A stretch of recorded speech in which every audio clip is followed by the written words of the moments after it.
perece por falta de conocimiento. Y una cosa de la que adolecemos los católicos es de conocer lo que creemos. ¿Y por qué no lo conocemos? Porque no nos gusta informarnos. Esa es la sencilla y simple razón. El católico no le gusta formarse y por tanto desconocemos muchas cosas. Pero yo no le echo la culpa solo a los fieles. La culpa la tenemos los padres. Que los padres somos los que no hacemos ese trabajo para que la gente se forme. Así de sencillo. Porque la culpa es compartida. Nosotros por un lado y ustedes por el otro. ¿Qué nos toca? Bueno, disponernos todos a formarnos para que no nos confundan, como muchas veces hay gente que se confunde fácilmente. Y por último, hablaré un poquito sobre la fiesta que celebramos en el día de hoy, porque nuestra solemnidad no puede pasar por alto una vida cristiana. Así que trataré de ser breve. Voy a durar 1 hora hablando y le voy a regalar 10 minutos. O sea que voy a durar solo 50, nada más. ¿Va bien? Sí, no están de acuerdo. Yo soy de ese, por lo menos tengo un micrófono en la mano, pero que lo apaguen por ahí y ya se acabó la hablar. Bien, voy a tratar de resumir un poco la historia de cómo surge esta presentación. El artista que ha hecho todo esto se llama Miguel Paulino y popularmente se conoce como Peguero. En un momento determinado, que ni siquiera él mismo sabe decir fue tal día, él tuvo esa emoción del espíritu de hacer algo para la Virgen. Entonces la idea un poquito se maduró y finalmente surge la idea de hacer una exposición de todas las patronas de los pueblos latinoamericanos. Algunos sitios o algunas fiestas de estas patronas se celebran el día 8 de diciembre.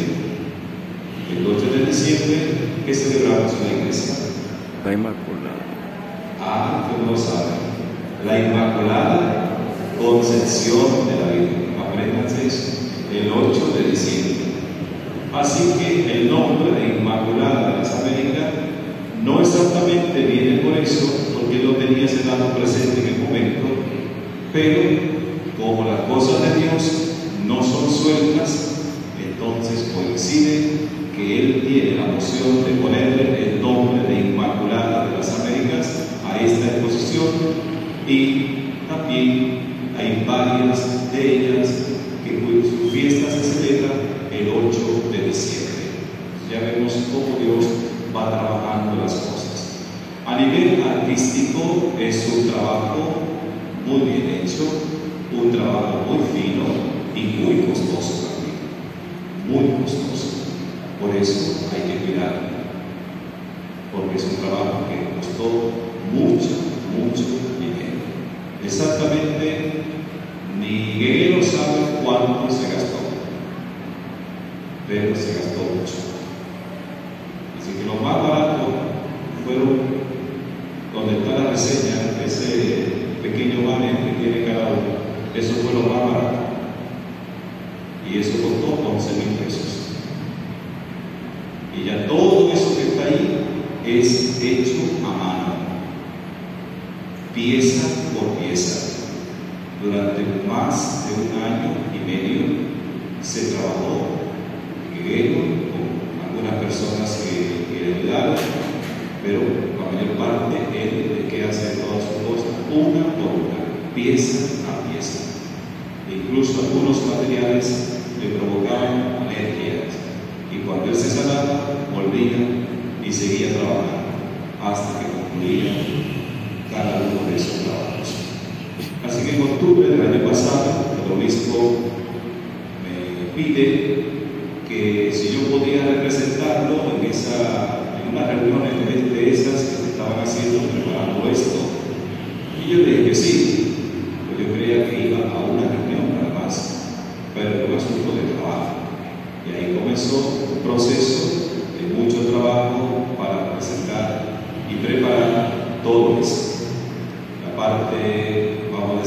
material la ha hecho el artista y la parte ritual, religiosa, pues esa fue la que me tocó a mí preparar. Y luego de la primera exposición, que fue en la catedral, entonces ya el obispo ha bendecido estas imágenes y por tanto ya sirven para el culto de veneración, que es lo que nosotros hacemos con las imágenes. Ahí entró la segunda parte de la homilía, la catequesis sobre el culto a las imágenes. Normalmente nosotros escuchamos decir que los católicos adoramos imágenes. Esa es la acusación que se nos hace por parte de otros cristianos que no son católicos, o algunos que dicen que son cristianos y ni son católicos ni son cristianos, pero dicen que son cristianos y nos atacan porque adoramos imágenes. En la iglesia no se adoran imágenes, se veneran las imágenes. ¿Y por qué se veneran las imágenes en la iglesia? Bueno, pues para no avanzar mucho en la historia, porque ha habido momentos en que hay gente que ha estado a favor de la veneración de las imágenes y otros que han estado en contra. Y es una larga historia que incluso en un momento determinado se ordenó destruir todas las imágenes en los templos. Se llamó el período de la iconoclastia. Después el padre Hahn le puede hablar de ese periodo de la iconoclastia. Se lo dejo como tarea para que él le hable de ese periodo. Y se perdió un patrimonio cultural maravilloso en gran parte de Europa, porque para acá todavía no había llegado el tema de la fe y esas cosas en Europa en esa época. Aquí todavía no había llegado la fe, por tanto aquí no se perdió nada. Pero sí se perdió mucho en Europa por esa iconoclastia.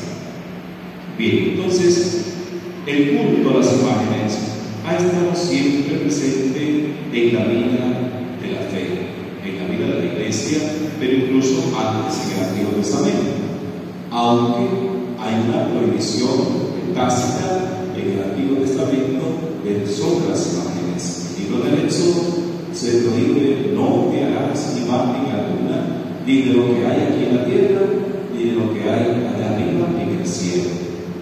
Lo dice expresamente el libro del Éxodo.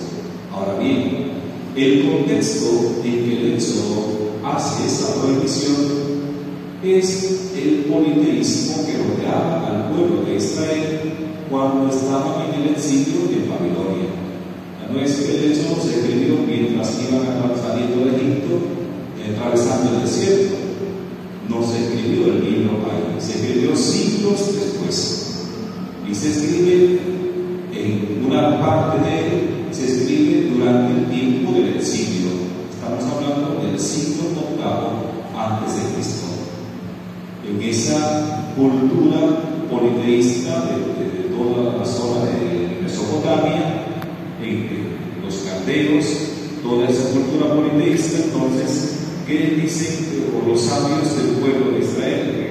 Pues tenemos que recordar la historia de nuestro pueblo, escribirla, y entonces ahí aparece la prohibición de las imágenes por escrito de forma expresa.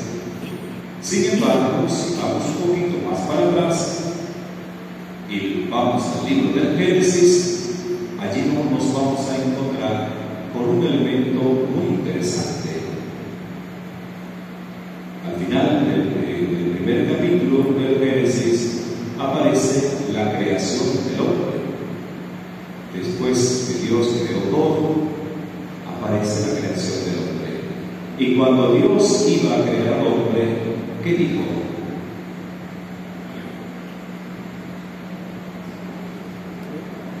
Hagamos al hombre a nuestra imagen y semejanza. Por tanto, ¿quién es el primero que se hace una imagen de sí mismo?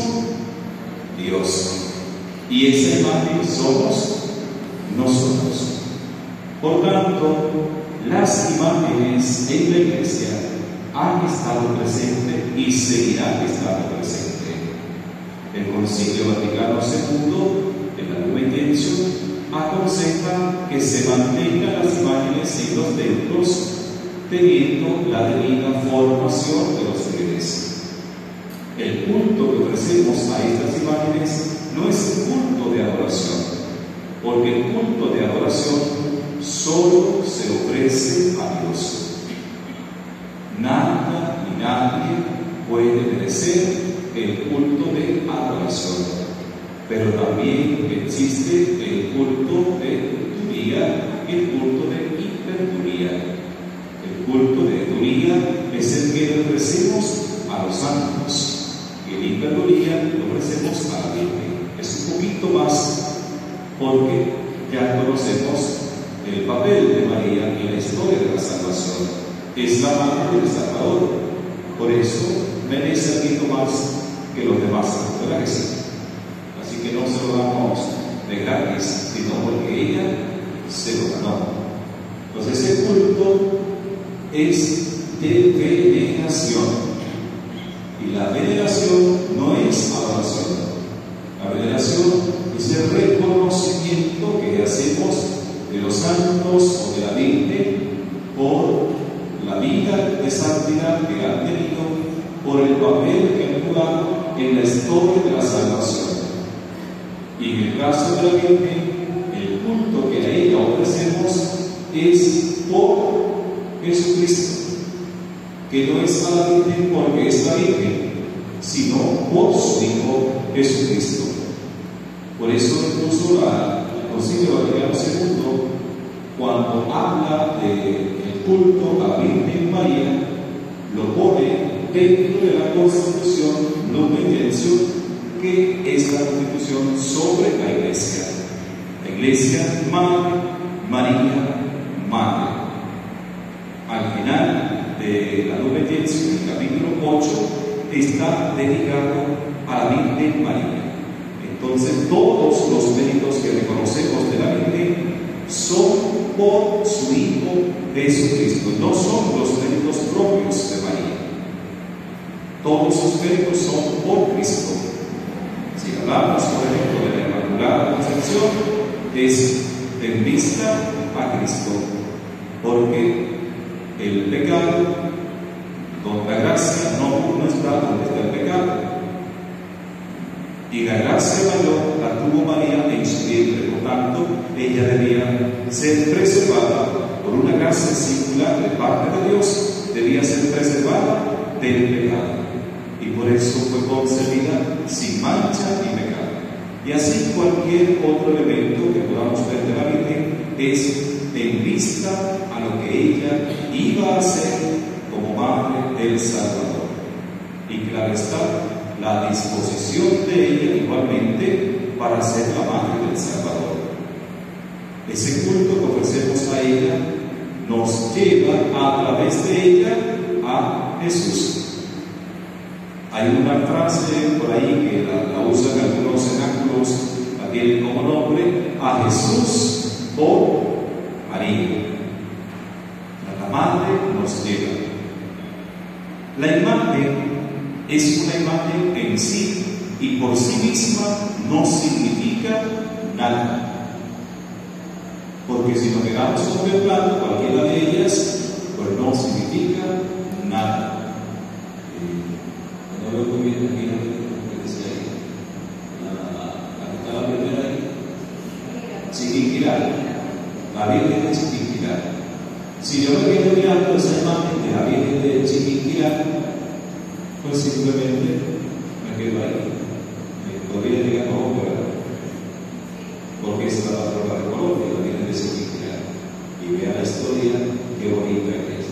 Pero bastante larga, es toda una noche y ahí. Cada noche vean dos para que durante la fiesta, entonces ya se la vean completas, porque son 22 y son 9 días nada más. Que alguna vez tendrán que leer 3 y lean para que aprendan un poquito de la historia de cada una de esas patronas de los pueblos latinoamericanos. Y recen también por el pueblo que ella representa. No he grabado, Entonces, yo me quedo no en vivo, en esa imagen, un video. Pues no voy a ir más allá.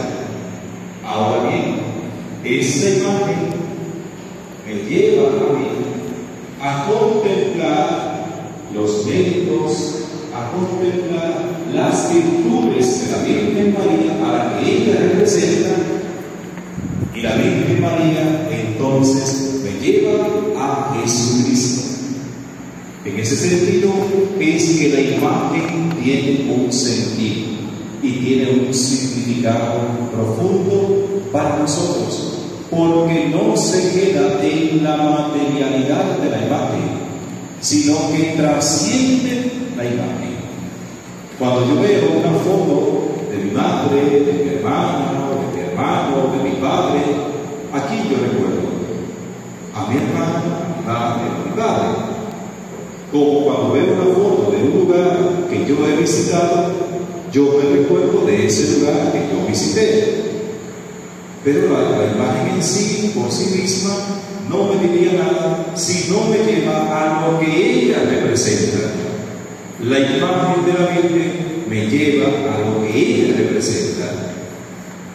Y María, si algo nos enseñó en lo poco que habló, o que aparece al menos registrado en el Nuevo Testamento, si alguien nos enseñó o algo nos enseñó, fueron dos cosas fundamentales. Primero, a ser la servidora del Señor.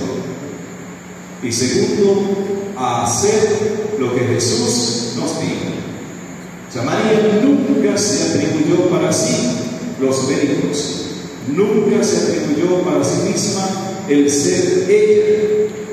Sabía que simplemente era una servidora y que el protagonista de la historia de la salvación era Jesucristo. Por eso no debemos sentir ni miedo, ni vergüenza, ni ningún tipo de requemor por venerar a nuestra madre.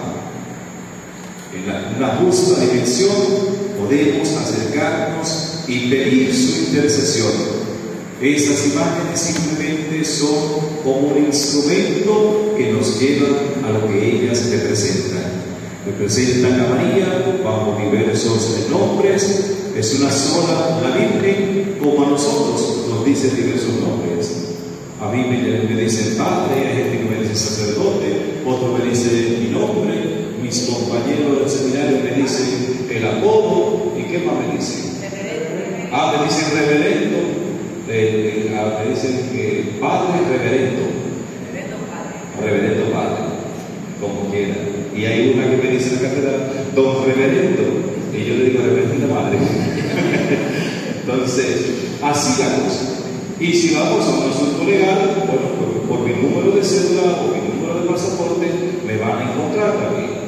Pero todo eso, ¿a quién hace referencia?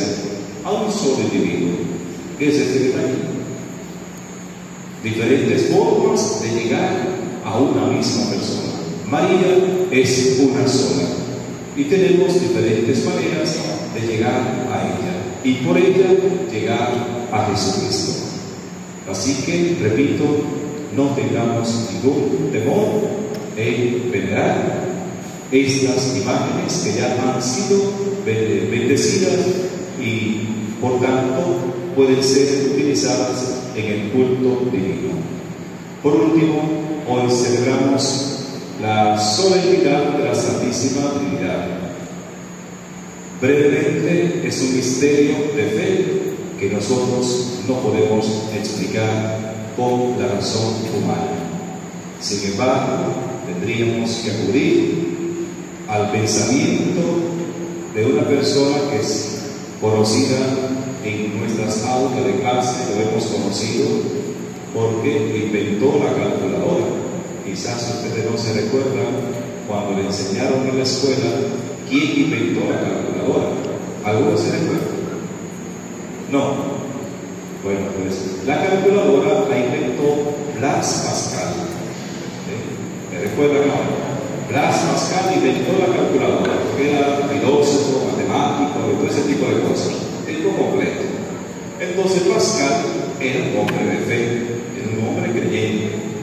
Incluso es uno de los que puso las bases para la que hoy llamamos teología fundamental, sin ser teólogo. Entre él y Blondel, otro filósofo, pusieron las bases para esta llamada nueva ciencia, que es la teología fundamental. Entonces Pascal tiene una frase muy bonita que dice: el corazón tiene razones. Bueno, apagar. Se lo dije que apagar. Ya pasaron los 50. No pasa. Me queda un chico. Bien, entonces Pascal tiene esta expresión que dice: el corazón tiene razones que la razón desconoce. ¿Lo escucharon bien? El corazón tiene razones que la razón desconoce. ¿Cuáles son esas razones del corazón que esta razón no conoce? Son las razones de la fe. Solo desde la fe podemos tratar de comprender el misterio de la Santísima Trinidad. Y ese misterio es un misterio de amor. Por eso el amor nos habla el Evangelio en el día de hoy. Tanto amó Dios al mundo que entregó a su Hijo único para que todo el que cree en él tenga vida eterna. Y él no ha venido a condenar al mundo, a buscar al mundo, sino para que se salve por él. Otra vez, para que el mundo se salve por él. Entonces, ese amor, o el amor, es lo que caracteriza a Dios. Dios ama, y porque ama, se comunica. ¿Y cómo se comunica? Se comunica primero por la creación. Y dentro de esa creación, entonces le pone la cerecita al pastel, que fuimos nosotros, lo más bonito de la creación, el hombre. Y luego se sigue comunicando. Después de la creación se comunica por medio de la palabra. Y esa palabra es Jesucristo. Y en ella nos dijo todo lo que tenía que decirnos. El autor de la carta a los Hebreos lo dice en capítulo 1, versículo 1. Antiguamente, de diversos modos, Dios habló a nuestros padres. Hoy, en esta etapa final de la historia, nos ha hablado por medio de su Hijo Jesucristo. Por tanto, el Padre se comunica a través de la palabra, y esa palabra se encarna y mora entre nosotros. Y finalmente se comunica por medio del Espíritu. El Espíritu de Dios, que desde el principio se servía sobre las aguas, es el Espíritu que nos enseña, nos conduce y nos ayuda a reconocer la revelación del Padre. Esta revelación que se ha dado por el amor de Dios y se ha hecho en orden a nuestra salvación. Todo lo que Dios ha dado a conocer es para nuestra salvación. Y esto simplemente lo ha hecho por amor. Por tanto, la Trinidad funciona de esa manera. La Trinidad inmanente es la actuación interna de Dios, Padre, Hijo y Espíritu Santo, y la Trinidad económica, que es la comunicación de Dios hacia afuera. Y todo esto es por el amor, porque Dios no se guarda para sí mismo de forma celosa. Dios no se queda ensimismado, encerrado en su misterio, sino que se da a conocer. Y se da a conocer porque nos ama. Y porque nos ama, ha enviado a su Hijo, y su Hijo ha pedido al Padre el don del Espíritu para que nosotros podamos conocerle y amarle también a Él. Por tanto, la celebración de esta fiesta de la Santísima Trinidad nos lleva a nosotros también a salir de nosotros mismos, a amar como Dios ama y a buscar la manera de que otros participen de ese amor de Dios. A las 3 a la vecina. De esa manera, entonces podemos nosotros decir que somos verdaderos cristianos y que ese Dios uno y trino no buscamos comprenderlo con la razón humana que es limitada, sino con la razón del corazón. Y esas son las razones de la fe.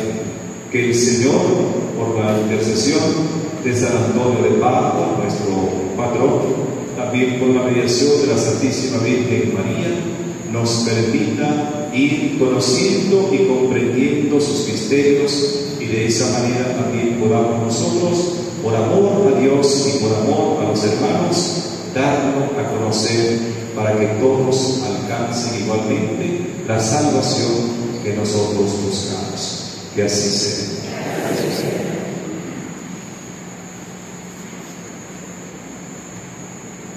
Profesemos nuestra fe. Les pregunto en plural, responden en singular. Creen en Dios Padre Todopoderoso,